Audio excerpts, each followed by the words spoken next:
Assalamualaikum warahmatullahi wabarakatuh. Bagaimana kabarnya hari ini?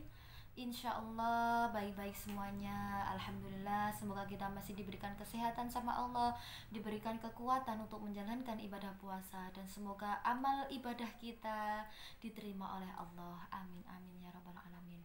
Kali ini Ustazah akan menjelaskan tentang bimbingan puasa pada bulan Ramadan yang seperti kita laksanakan sekarang ini.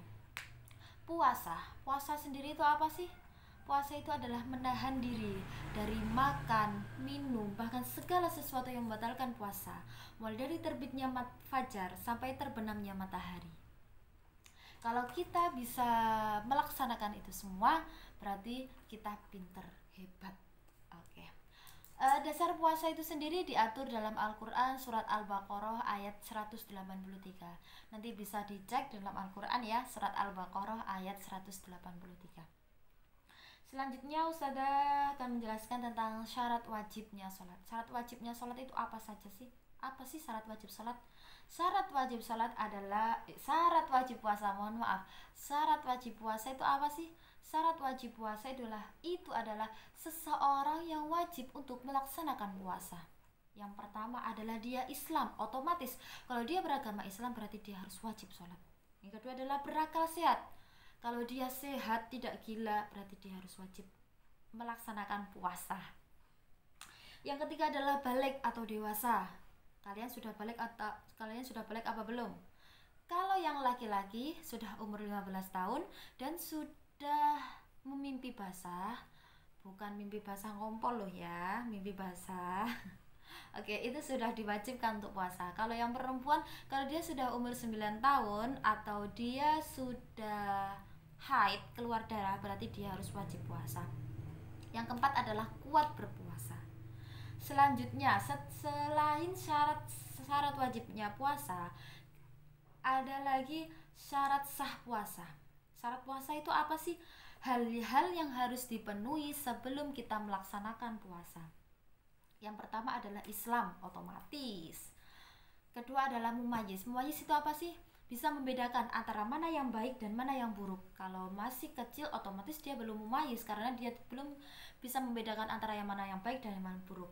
Kalau kita sudah dewasa, menginjak remaja, itu sudah tahu mumayyiz, sudah tahu mana yang baik, mana yang buruk. Jadi itu disyaratkan untuk melaksanakan puasa.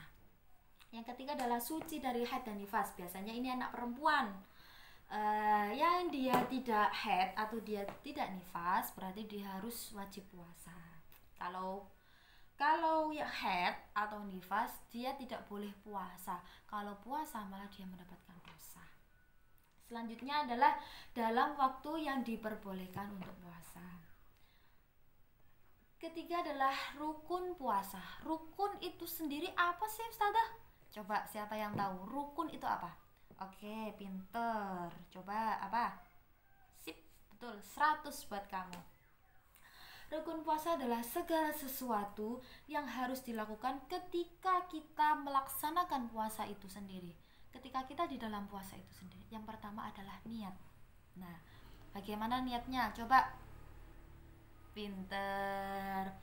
Nawaitu sauma ghadin an adai fadhi syahri ramadhani hadhi sanati fardolillahi ta'ala. Pinter, mantap. Jadi ketika kita puasa, kita dianjurkan untuk niat di malam harinya. Kalau kita tidak niat di malam harinya, kita bisa niat di pagi hari ketika kita sahur. Kalau kita di malamnya tidak niat, di paginya tidak niat, tapi kita melaksanakan puasa, di tengah-tengah kita mengingatnya, tidak apa-apa niat.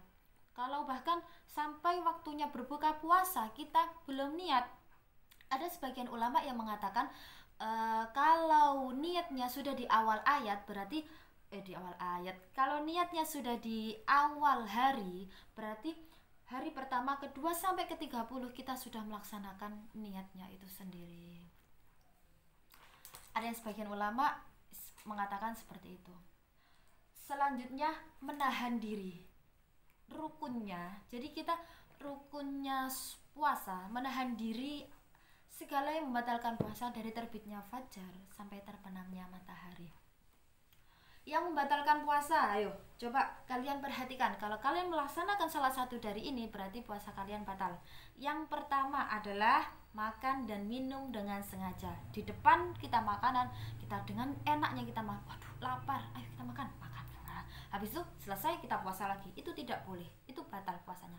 Kecuali kalau di depan kita ada makanan dan kita tidak sengaja, kita lupa kalau kita itu puasa, sudah kita makan, baru kita ingat, oh iya saya sekarang waktunya puasa. Nah itu tidak batal puasanya, tapi harus makanannya harus stop, tidak boleh diteruskan. Kalau diteruskan itu sama saja dengan batal puasanya.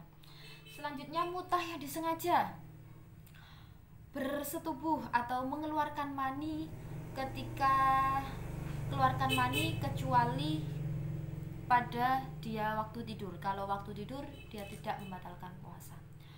Haid atau nifas, gila atau hilang akal, itu semuanya membatalkan puasa. Coba kalian perhatikan, dari 6 yang Ustazah jelaskan tadi, ada gak salah satu di antara kalian yang melaksanakan itu? Kalau ada salah satu di antara melaksanakan itu, berarti puasa kalian batal dan harus diganti di kemudian hari.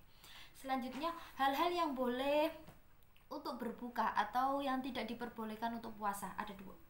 Yang pertama, diperbolehkan tidak puasa asalkan dia harus mengqodoknya. Yang pertama adalah dia sakit dan diprediksi sama dokter dia akan sembuh. Yang kedua adalah musafir dalam perjalanan.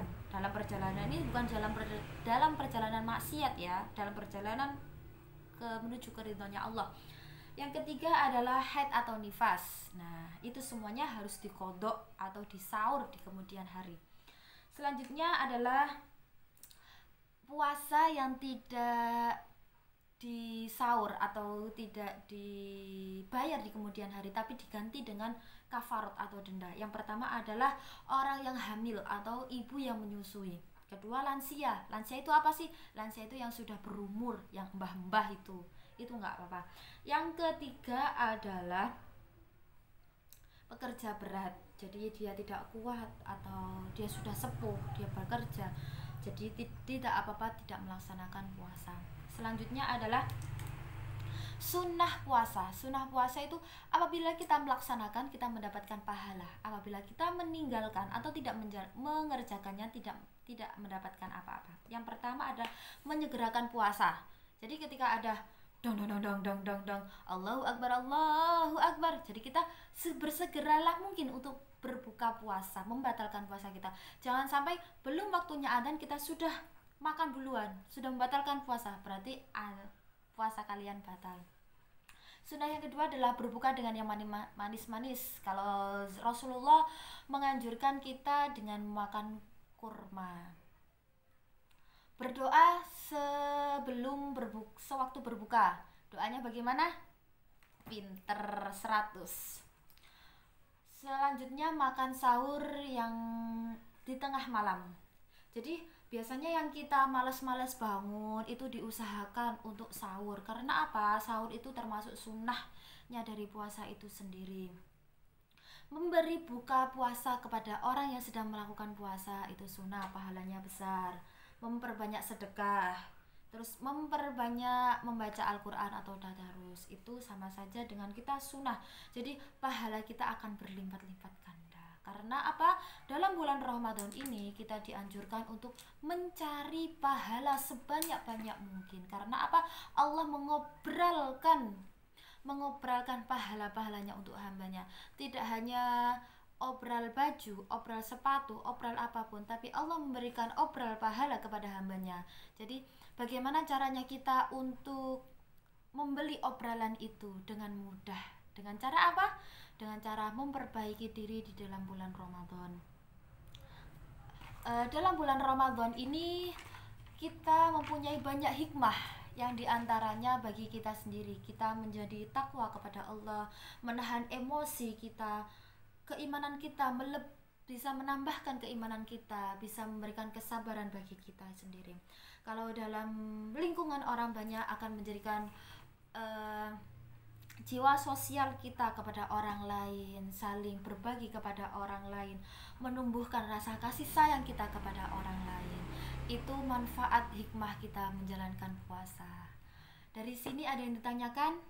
Insya Allah semua faham dan semua menjalankan ibadah puasa. Semoga kita bisa melaksanakan ibadah puasa dengan 30 hari full tanpa bolong. Kalau ada yang bolong, diusahakan nyaur setelah bulan Ramadan ini.